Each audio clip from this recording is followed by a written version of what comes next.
이번에는 전문가 전화로 연결해서 자세한 내용 알아보겠습니다. 네, 함은구 을지대 안전공학 전공 교수 전화로 연결돼 있는데요. 교수님 나와 계십니까? 네, 안녕하십니까. 함은구입니다. 네, 저희가 계속해서 화재 소식 보도해 드렸는데 먼저 이번 화재 상황 좀 어떻게 보셨습니까? 네, 이번 화재 같은 경우에 이렇게 이제 인명 피해가 굉장히 크게 발생한 이유 중에 가장 큰 이유는 우리가 이제 일반적으로 이제 방화 구획이라는 것을 설치를 하고 있습니다. 이제 뭐 구획이라고 하는 것이 쉽게 말씀드리면 이제 객실 출입문이 방화문으로 돼 있거든요. 예. 그래서 이제 객실 출입문을 보통 이제 닫은 상태로 이렇게 이제 사용을 하고요. 1차적으로 이제 복도와 객실은 말씀드린 객실 출입문으로 1차적인 어떤 구획을 형성을 하고요. 두 번째는 이 복도와 그리고 이제 실제로 피난이 이루어지는 계단부를 이렇게 또 마찬가지로 방화문이라고 하는 형태로 이렇게 구획을 하고 있거든요. 예. 근데 지금 이제 제가 봤을 때는 여러 가지 보도 상황이라든가 영상을 좀 보면 최초 발화가 예상이 되는 해당 객실에서 예컨대 이 말씀드린 이제 방화문, 즉 객실 출입문이 제대로 닫혀져 있지 않은, 그러니까 오픈이 되어 있는 상태에서 어떤 알 수 없는 원인에 의해서 발화가 시작이 됐고요. 그러니까 이게 문제가 뭐냐면 지금 이제 목격자분들도 계속 말씀을 해주시지만 이 막 극심한 화염에 휩싸이거나 우리가 이제 지난 그 아리셀 공장 같이 예. 굉장히 높은 온도의 어떤 그 화재 진행 상황이 아니거든요. 네. 더 조사를 해봐야 되겠지만 예컨대 이제 최초 발화가 됐다라고 예상이 되는 이 8층의 객실 하나 정도가 아마 이제 그 전소가 되는 이 정도 상황인데 예. 문제는 이제 대부분의 인명 피해가 이제 연기에 의한 질식 사고요. 그리고 이제 이 경우에도 만약에 제가 예상하는 것처럼 객실 문이, 그러니까 발화가 시작된 발화 객실의 객실 방화문이 예. 제대로 닫혀져 있지 않고 오픈이 돼 있다라고 한다면 결국 이제 복도로 순식간에 이제 연기가 차오르는 상황이 될 거고요. 예. 그리고 이제 문제는 지금 이제 결국은 이제 8층과 9층 사이에 복도와 그러니까 층과 층 사이를 연결하는 이제 계단도 아마도 이제 제대로 방호가 안 되는, 즉 다시 말씀드리면 방화문이 닫혀져 있지 않은 상황에서 결국은 이제 8층에서 발생한 연기가 복도를 타고 9층으로 올라가는 이런 조건이었다라고 보여지고요. 예. 그리고 이제 문제는 지금 말씀드린 대로 이제 그 방화구획이 제대로 형성이 안 되고 연기가 결국은 이제 피난 동선 안으로 이제 그 진행을 하면서 예. 결국은 이제 아주 단적으로 말씀드리면 8층에서 화재가 났기 때문에 그 8층 아래층, 즉 7층부터 나머지 1층까지는 전혀 문제가 없는 상황이거든요. 네. 절대로 이제 그 화염과 연기가 아래쪽으로 내려가지 않으니까. 근데 결국은 이제 8층과 9층이 어떤 가장 극심한 좀 피해를 받게 되는 상황이었을 텐데요. 이 경우에 지금 말씀드린 것처럼 가장 이렇게 좀 피해가 컸던 이유 중에 하나는 아무래도 말씀드린 이 피난 동선이 제대로 방화구획이 형성되지 못한 원인으로 이렇게 보여집니다. 그러니까 그 최초로 불이 난 그 객실의 방화문, 그러니까 출입문이 어쨌든 좀 열려 있었을 것이다. 그래서 이제 그 연기가 복도로 이제 퍼졌을 것이다. 이제 그렇게 말씀을 하셨는데 사실 복도로 그렇게 연기가 퍼지면 그러면 그걸 본 사람들도 있을 테고 했을 텐데 사실 문이 닫혀 있으면 사실 연기가 더 안 보였을 테고. 그렇죠. 그러니까 만약에 그 화재가 발생됐다라는 그 8층 객실에 방화문이 닫혀져 있다라고 한다면 지금 그 7분이 사망하시는 이렇게 좀 극단적인 이런 그 피해는 아마 일어나지 않았을 거라고 보여지고요. 그러니까 예컨대 우리가 그 아파트, 그러니까 공동주택 화재를 보면 그 아파트 공동주택에서 불이 났을 때 그 아파트 출입문이 닫혀져 있는 상황이라고 한다면 실제로 거의 연소 확대가 이루어지지 않거든요. 그러니까 연기라든가 화염이 수평적으로 뭐 옆 세대라든가 아니면 수직적으로 그 직상층에 있는 이런 부분까지 올라가면서 이제 화재가 확대되지는 않거든요. 네. 보통의 경우에는. 아하. 그러니까 이 경우에 그렇기 때문에 이제 대부분의 이제 그 주민들이 어떤 복도를 통해서 계단을 통해서 안전하게 이제 대피를 하는. 그러니까 우리가 사실 이제 건축법에서 얘기하고 있는 어떤 그 화재가 났을 때 대응에 대한 기본적인 컨셉이 제가 말씀드린 대로 이렇게 만약에 구획이 안 되는 조건이라는 것을 사실은 상정하고 있지 않거든요.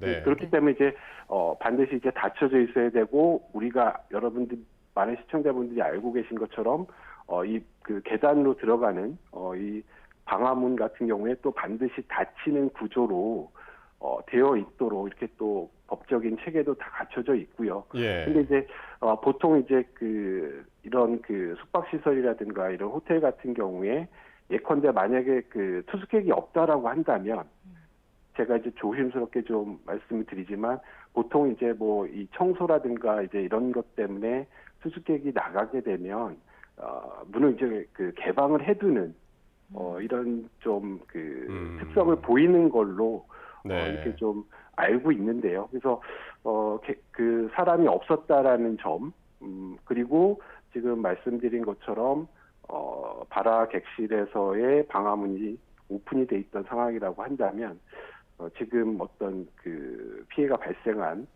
이런 어떤 형태의 어떤 피해가 나오지 않았을까 이렇게 지금 조심스럽게 말씀을 좀 드립니다. 네. 네. 앞서 소방 브리핑에서 이야기를 들어봤을 때 현장에 소방이 도착을 했을 때 이미 연기가 좀 가득 차 있었고 사상자도 투숙객이 많았던 8, 9층 객실이라든지 뭐 계단, 복도에서 발견이 됐다고 밝혔거든요. 결국 네네. 이것도 뭐 연기로 인한 뭐 질식이라든지 이런 것들이 영향을 미쳤던 건가요? 그렇습니다. 지금 뭐 대부분의 그 피해를 입으신 분들이 결국 어떤 화재를 이제 그 이미 상당 부분 이제 연기가 그 해당 어떤 피난 동선에 쌓여 있는 상태에서 인지를 하신 거고요. 그리고 이제 아무래도 이제 그렇게 연기라든가 이런 것도 이제 실제로 목격을 하게 되면 굉장히 당황하게 되고 그리고 이제 무리하게 사실 이제 뭐 9층에 있는 분들 같은 그러니까 결과론적인 말씀이지만 9층에 계신 분들이 실제로 본인의 해당 객실에서 이 방화문이라든가 객실문을 잘 닫고 연기가 안 들어오도록 이렇게 좀 막고 계셨으면 예. 오히려 좀 피해가 줄었을 거라고 예상이 되는데요. 근데 일반적인 분들이 이제 뭐 연기 냄새도 날 거고요. 예. 뭐 실제로 화재가 났다라는 부분을 인지를 하게 되면 결국은 이제 뭐 우리가 어렸을 때 배운 것처럼 이제 뛰쳐나와서 계단을 통해서 이제 대피를 하시려고 하는 이런 부분들이 이제 작용을 했을 텐데요. 근데 네. 이제 결국은 대피할 수 있는 유일한 동선이 이제 계단이었을 거고요. 그리고 이 계단을 통해서 이제 대피하는 과정에서 이미 9층 같은 경우에는 연기에 이제 그 노출이 돼서 오염이 돼 있는 상황, 이런 것들이 좀 피해를 크게 만든 이런 영향이라고 보여지고요. 한 가지 이런 이제 그 숙박 시설 같은 경우에 우리가 이제 양방향 피난이라고 해서 그러니까 계단을 보통 이제 양쪽으로 두거든요. 그러니까 메인 계단이 하나 있고 예. 그리고 이제 비상구라고 하는 보통 이제 반대쪽 복도에서 피난을 할 수 있는 이런 것들을 이제 평면을 두고 운영을 하고 있는데 이제 해당 호텔 같은 경우에 이제 이런 부분들이 이제 충분히 좀 잘 구획이 돼 있는지 이런 부분들을 좀 살펴볼 필요성이 있어 네. 보입니다. 네. 예. 그러니까 사실 호텔은 누구나 네. 뭐 그러니까 많은 분들이 이제 한 번쯤은 이제 가봤을 법한 이제 그런 네네. 곳이고 한번 들어가면 잘 안 나오잖아요. 이게 그 호텔이라는 게 특성상. 네, 그렇습니다. 그래서 이제 네네. 그래서 이제 다른 곳에서 이제 불이 났다는 사실도 잘 이제 몰랐을 것 같은데 좀 뒤늦게 알지 않았을까 뭐 그런 생각도 듭니다. 네, 그 기본적으로 이제 이 해당 호텔 규모로 봤을 때 당연히 이제 자동화재 탐지 설비라고 하는 그러니까 시청자분들이 쉽게 아시는 것처럼 이제 그 경보 설비가 있거든요.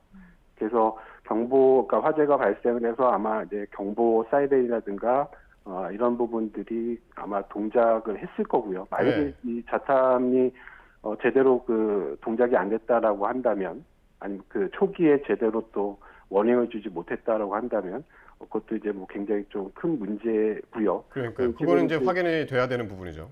네, 그렇습니다. 그리고 이제 앵커께서 말씀하신 것처럼 이제 이런 그 호텔이라는 곳이 이제 대부분 좀 폐쇄적으로 좀 프라이버시를 많이 강조하다 보니까 이게 뭐 사실은 바깥에서 일어나는 거에 대해서 복도 바깥에서 일어나는 것에 대해서 이제 상당 부분 좀 무관심한 예. 그런 이제 좀 공간이라고 할 수 있겠고요. 그래서 이런 부분들 때문에 이 숙박시설에는 뭐 스프링클러를 비롯해서 지금 말씀하신 경보 설비라든가 그리고 이제 여러 가지 그 내장재, 마감 재료에 대한 뭐 불연 설비라든가 이런 것들을 이제 다른 공간보다는 좀 더 그 세밀하게 이렇게 규정을 하고 있거든요. 예.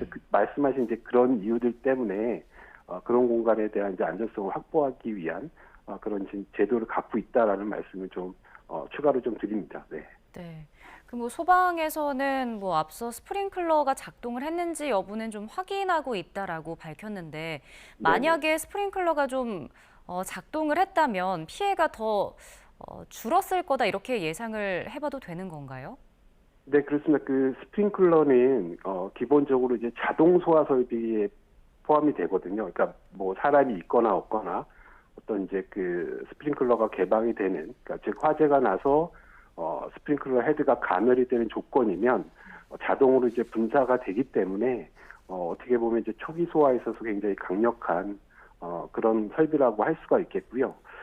예컨대 지금 그 실제로 스프링클러가 제대로 동작을 해서 초기에 어떤 그 스프링클러 개방이 실시가 됐다라고 한다면 상당 부분 아마 초기에 그 연소 확대를 좀 제어할 수 있지 않을까라는 생각이 들고요. 예. 근데 이제 그 예컨대 그 화재가 발생한 위치라든가 화재가 발생한 최초의 어떤 가연물의 형태에 따라서는 스프링클러가 이제 뭐 실제로 개방이 됐다고 하더라도 또 충분히 또 초기 소화가 어려운 그런 조건이 있을 수도 있거든요. 뭐 예. 예컨대 뭐 방화를 한다거나 뭐 이런 부분으로 이제 많은 가연물을 좀 동시에 이렇게 작용을 해서 발생한 화재라고 한다면 이제 그런 부분들이 이제 조금 이제 스프링클러 효과를 최대한 발휘하기는 좀 어려워 보이는 네. 이런 조건일 수도 있고요. 그래서 이런 것들은 좀 자세히 좀 이게 또 CCTV가 그 대부분 설치가 돼 있기 때문에 복도라든가 이런데 예. 뭐 쉽게 좀 아하. 원인이라든가 이런 것들은 좀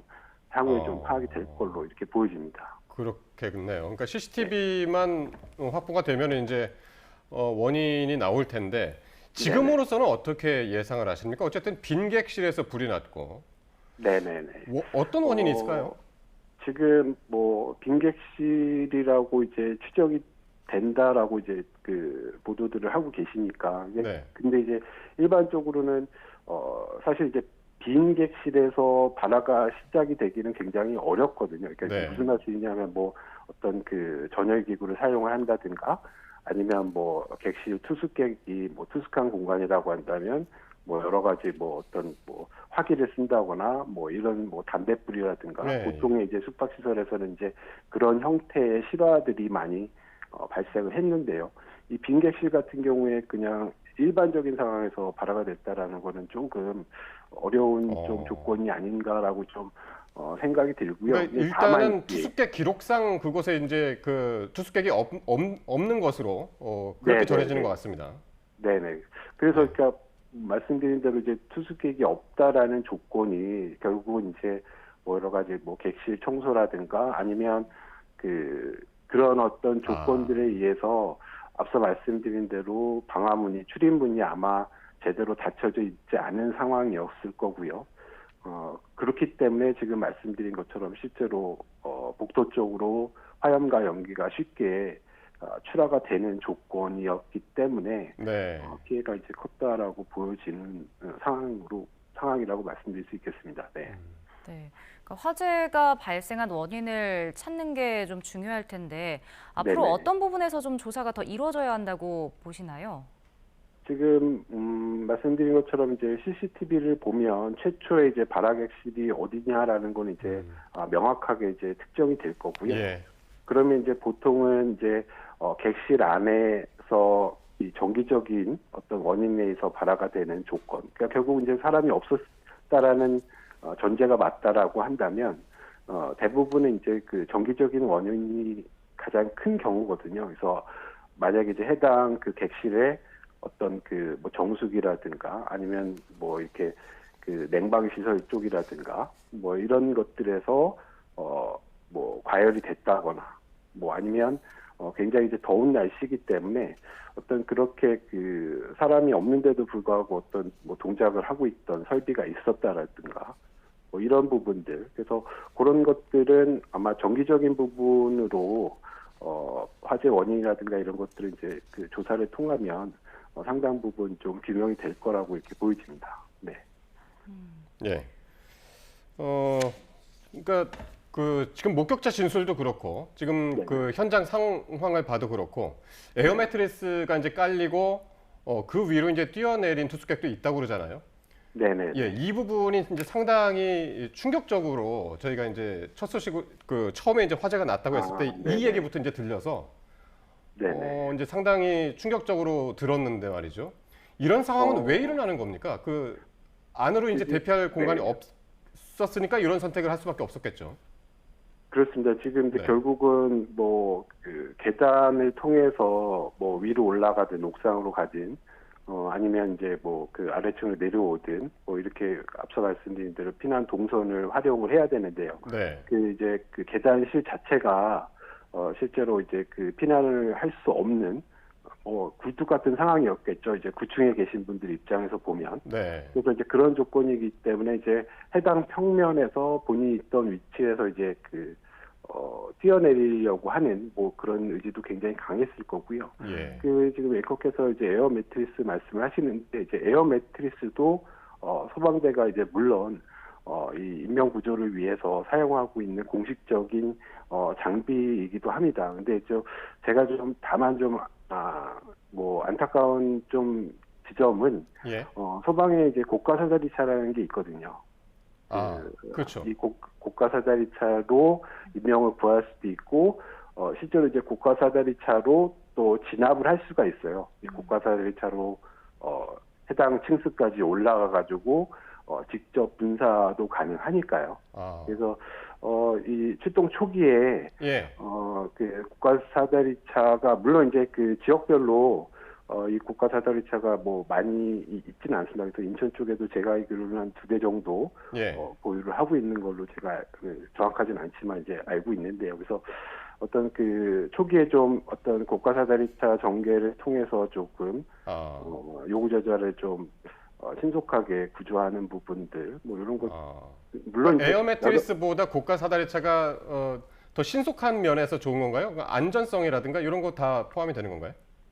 그렇죠. 그러니까 에어 매트리스를 실제로 이제 전개를 하고 그 에어를 넣어야 되지 않습니까? 결국은 뭐 상당히 뭐 물론 고속으로 공기를 주입을 하지만 뭐 그런 부분들도 있고요. 그리고 이제 실제로 어떤 그 대피를 하시는 분들이 이 매트리스를 에어 매트리스로 뛰어내리는 것 자체가 또 이렇게 녹록한 상황은 아니거든요. 그래서 그런 것들을 좀 전반적으로 따져봤을 때 그래서 우리가 여러 가지 것들에 대한 최선의 선택을 좀 하게 되는데요. 아마 이제 이 당시에 우리 그 소방대가 갖고 있던 어떤 그 인력이라든가 그다음 장비라든가 이런 부분들에 어떤 어려움이 있었다라고 보여집니다. 네. 그래서 그런 것들이 이제 향후에 이제 이런 것들이 좀 보완이 돼서 좀 우리 그 소방대가 좀 원활하게 이런 장비를 운영할 수 있는 이런 또 환경 마련도 또 굉장히 중요해 보입니다. 예. 네. 그럼 전반적으로 그 소방이 앞서 화재가 났을 때 대응 2단계를 발령하고 뭐 화재는 진화하고 에어 매트리스도 설치하고 인명 구조를 했었는데 전반적으로 그럼 소방의 대응은 좀 적절했다고 보고 계시는 겁니까? 뭐 제가 이제 뭐 전반적인 뭐 작전 상황이라든가 이런 것들이 뭐 세세하게 알고 있는 상황은 아니기 때문에 근데 이제 아마 출동한 현장 지휘관이 최선의 선택을 했을 거라고 생각이 들고요. 그러니까 이게 무슨 말씀이냐면 이 소방대가 출동을 했을 때 일반 그 시청자분들은 소방대가 불도 끄고 물도 뿌리고 구조도 하고 뭐 이렇게 생각을 하시는데, 그러니까 소방도 분업화가 돼서 진압대가 있고 구조대가 있고 이렇게 지금 나눠져 있습니다. 조직들이. 네. 뭐 더 예. 나가서는 이제 응급의료 의료 시스템이 있고요. 그래서 실제로 이제 그 진압할 수 있는 인력이라든가 그리고 이제 사람은 이제 요구 조절을 구하는 구조 인력이라든가 이런 부분들의 어떤 초기 인원들이 그리 이제 뭐 충분해 보이지는 않고요. 물론 이제 대응 2단계를 발령을 해서 인접해 있는 소방서의 어떤 조력을 받는 이런 시스템이긴 하지만 그런 것들이 이제 조금 원활하지 못했던 상황이 아닌가 이렇게 좀 보여집니다. 네네. 예. 이번에 화재 규모에 비해서 사실은 인명피해가 이제 상당히 컸고요. 네네. 지금까지 이제 7명이 숨지고 12분이 이제 다친 것으로 나오는데 네. 어떻습니까? 더 인명피해가 커질 수도 있을까요? 어떻게 보시나요, 전문가로서? 지금 상황에서는 이미 뭐 완전히 뭐 22시 한 30분 경에 완전히 됐기 때문에 네. 그 사이에 지금 뭐 그 객실 하나하나 이렇게 다 확인을 해서 아마 파악은 완료가 되는 상황이고요. 그러니까 네. 결국은 이제 뭐 그 살펴봐야 될 층이 8층과 9층 정도니까 전체 뭐 64개 객실을 다 뒤져볼 필요는 없는 상황이고요. 예, 그래서 뭐 앞으로 이제 추가 사망자분들은 뭐 더 다행히 이렇게 더 나오지는 않을 거라고 좀 조심스럽게 생각을 하고 있습니다. 네. 그럼 끝으로 좀 짧게 여쭤보면 만약에 이렇게 호텔 같은 곳에 좀 투숙을 할 때 이런 화재가 발생한다면 어떻게 좀 대응을 해야 될까요? 네, 1차적으로는 이제 이번 화재 사건에서 나타난 것처럼 연기가 가장 무서운 부분이거든요. 그래서 내가 있는 곳에서 그러니까 정확하게 화재가 어디서 발생을 했는지, 그리고 만약에 이제 복도라든가 이렇게 뭐 계단실이라든가 이런 곳에 그 연기가 꽉 차 있는 상황이라고 한다면 오히려 이제 그 공포심에 휩싸여서 무리하게 해당 공간을 통해서 그 탈출을 하기보다는 이 객실 안에 들어가서 방화문이라고 하는 출입문을 잘 닫고 이 문 틈으로 연기라든가 이런 예. 것들이 들어오지 못하도록 뭐 젖은 수건이라든가 이렇게 그런 것들을 좀 활용을 해서 네. 좀 그 구조를 좀 대기를 하시는 것이 예. 오히려 좀 안전한 방법이라고 할 수 있겠습니다. 네. 알겠습니다. 늦은 시간 도움 말씀 고맙습니다, 교수님. 네, 고맙습니다. 네.